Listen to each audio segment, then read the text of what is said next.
Rosh Hashanah is a time when we pause to reflect, not only on ourselves and our actions, but on our community as a whole.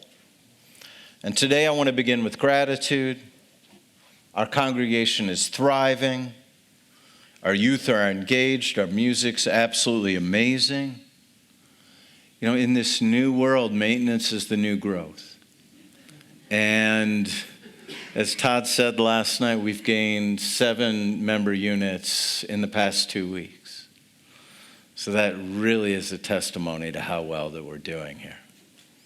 New Reformed Temple has become a hub for Jewish life in Kansas City, and that's ultimately a testament to your determination and your vision, the vision and the determination of the board and all the committees. Unity has been at the heart of this achievement. Unity does not mean we all think alike or live alike. It means we choose to show up for one another.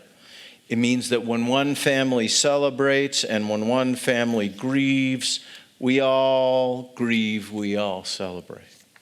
It means that whether you grew up immersed in Jewish life or are only beginning to discover Judaism now, you are equally welcome here. It means that our differences are not obstacles but strengths woven together into something greater than the sum of its parts. And that is worth pausing to notice. In a time when so many communities struggle to hold together, we've built a house of unity in Kansas City, and that unity will be tested in our personal lives, in our nation, and yes, even within our congregation. But it's precisely because unity is not automatic that it's so precious. Our shared purpose is something we create anew, year after year through our choices, our humility, and our love of Judaism.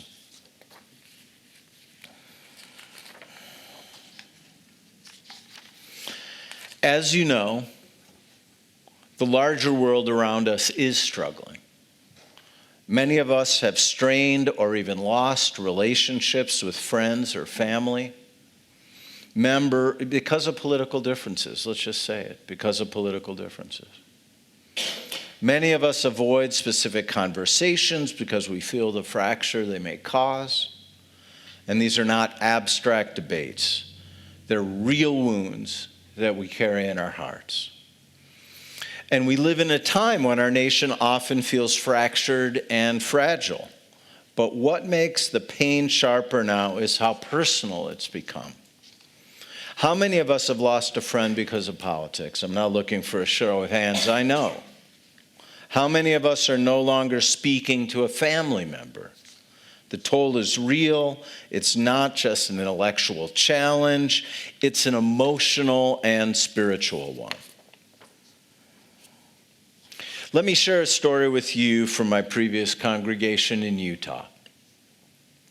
There was a family that embodied everything one could hope for in their family: close relationships with each other, close relationships between parents and children, a son who was financially independent. He even called his grandmother every week. I'm not making this up. Who could ask for more? And this family had been dyed-in-the-wool Democrats since the days of FDR. Their son, however, became involved in conservative politics. He also became enwrapped in the advice of a conservative financial advisor. And he took that financial advisor's advice that all debt was bad, including student debt, and decided not to attend nursing school because of that decision. His father thought that taking on student debt for a career that would make him much more money over time was a good idea. And what began as a debate soon hardened into an argument and then into estrangement. Eventually, the son stopped speaking to his father altogether. The father tried to apologize, sending texts, leaving voicemail, and the son wouldn't answer, nothing, and eventually blocked his number. every day in that family was a silent testimony to love broken and unity lost. And can you even imagine the grief of a parent experiencing that? Can you imagine? A seemingly meaningless argument sometimes has meaningful repercussions. And this is the cost of division. Not only political division in the abstract, but the tearing of the human heart. So how do we as a congregation remain united while living in a divided society? How do we hold fast to one another when so much around us pulls people apart? One of the great gifts of Judaism is its culture of humility. The canonical text of Rabbinic Judaism, the Talmud, is not a book of final answers. It's a book of debates. A rabbi offers an opinion, another disagrees, the editor comes in, and everybody has an opinion and nothing is decided. Does that sound like Judaism? And these arguments are preserved side by side without neat conclusions. Elu ve'elu devarim. Each of these are words of God. It's famous words when there's a disagreement between Hillel and Shammai. Hillel and Shammai disagree every single time in the Talmud except for 3 times. So lots of disagreement. And another rabbi asks, well, what do we think about this? They're always disagreeing. And the answer is, each of these are the words of God. Hillel's opinion is the word of God. Shammai's opinion is the word of God. It's all the word of God. And why? Because the Talmud assumes, and Rabbinic Judaism assumes, that no single human being holds the whole truth. Only God does. And we are finite and fallible creatures. And for that, we should engage with each other with humility. You are a speck of light floating through the universe in an infinite universe in a tiny moment that then will be snuffed out. How can you not have humility? How can you think that your opinions in some way are the word of God and the others aren't? So the task is not to win every argument, even if you think you're absolutely right, but to engage with each other with humility, aware that we may be wrong, and a willingness to learn from someone else. The rabbis even preserved cautionary tales about what happens when humility is lost. One of the most famous is the story of Kamsa and Bar Kamsa. A wealthy man, through the banquet of the year, he meant to invite his friend Kamsa. By mistake, he invited his enemy Bar Kamsa. Bar Kamsa arrives at the banquet and is turned away.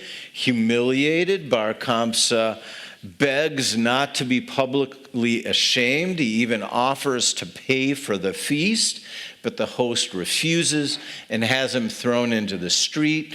And the rabbis at the banquet who should have spoken up remain silent. Enraged, Bar Kamsa plots revenge. He betrays Jerusalem to the Romans. And this humiliation of Bar Kamsa by the host, this failure of courage on the part of the rabbis, this fracture within the Jewish people, according to the storyteller, is what led to the destruction of the Second Temple in Jerusalem. It's hard to even explain what a disaster that is. The temple was the only way that the Israelites at that time thought they could communicate with God, whether we agree with that or not. It was gone. We spent 2,000 years without any Jewish sovereignty in the world after that event. 2,000 years. That disaster just cannot even be described. A seemingly meaningless argument sometimes has meaningful repercussions. And the lesson is stark when pride, humiliation, and factionalism rule over our relationships. The very foundation of our community can crumble. Disunity destroys. Humility and compassion sustain. When you see someone who seems all tied up with anger about something, have compassion for them. Have compassion. The Talmud is not afraid of disagreement. It honors it, records it, even sanctifies it. Our challenge is to carry that same humility into our own lives, to see disagreement not as a reason to sever relationships, but as an invitation to deeper understanding. And of course, humility has its limits. There are times when we must draw firm boundaries. Not every ideology deserves hearing. In 1962, the British philosopher Bertrand Russell received an invitation from Sir Oswald Mosley. And he was the leader of the British Union of Fascists, a virulently anti-Semitic group, a virulently just transphobic and homophobic group whose thugs were marching through Jewish neighborhoods in London to make their presence known. And Mosley invited Russell to debate the merits of fascism. And Russell declined. He wrote a letter. I'm not going to read the letter today. I had it in my original script here, but it's too long. It's so British.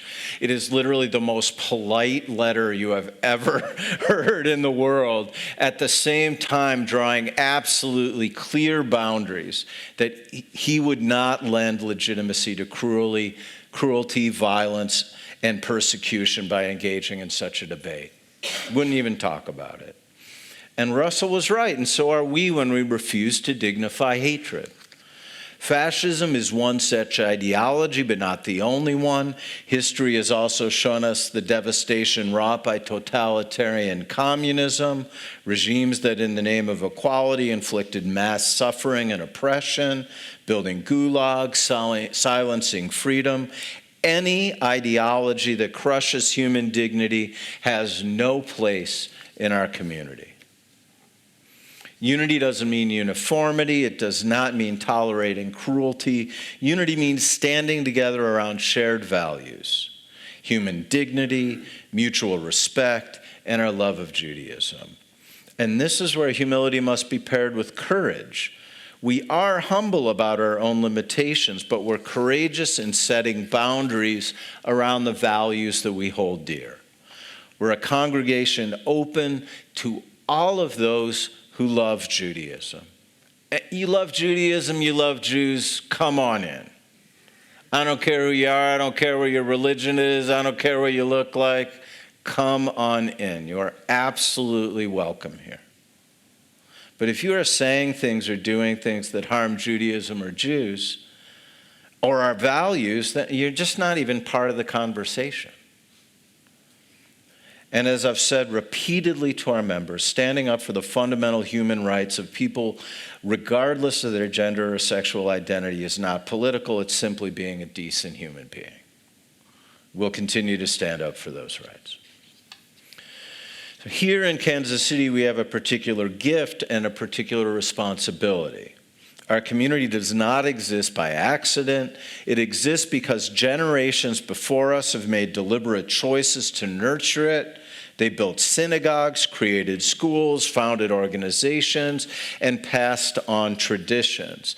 And we're the beneficiaries of their courage and vision. And now it's our turn to build, to carry on that tradition. Standing on the shoulders of giants, you still got to climb higher.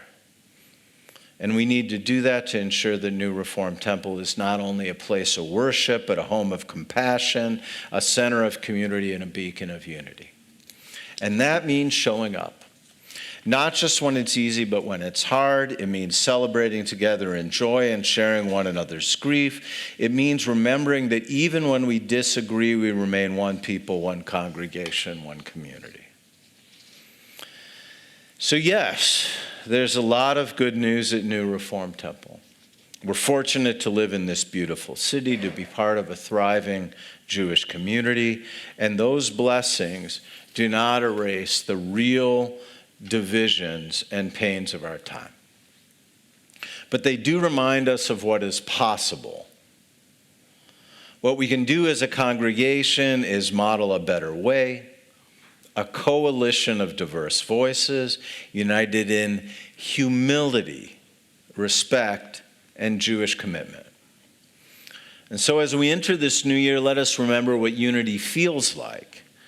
Think of the moment we just had where we all stood up and together we said the Shema, no matter who you are, whether you're Jewish or not, no matter what you look like, we all got up and said the words of Shema, the centerpiece of Judaism. God is one.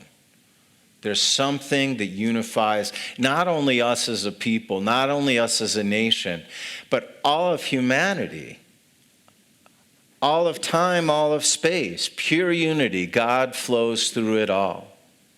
How can we not have humility in the face of that? So let's think of that moment when we rise together and say Shema. Many voices, many notes, some of them horribly out of key, right? But sing it anyway. Be one prayer. And that's what our congregation is. And that's what our community can be on this day of Rosh Hashanah, the day our tradition says the world was created. May we create not only a world, but a heart that beats together. Shana Tova Umetuka. May you have a good and sweet year.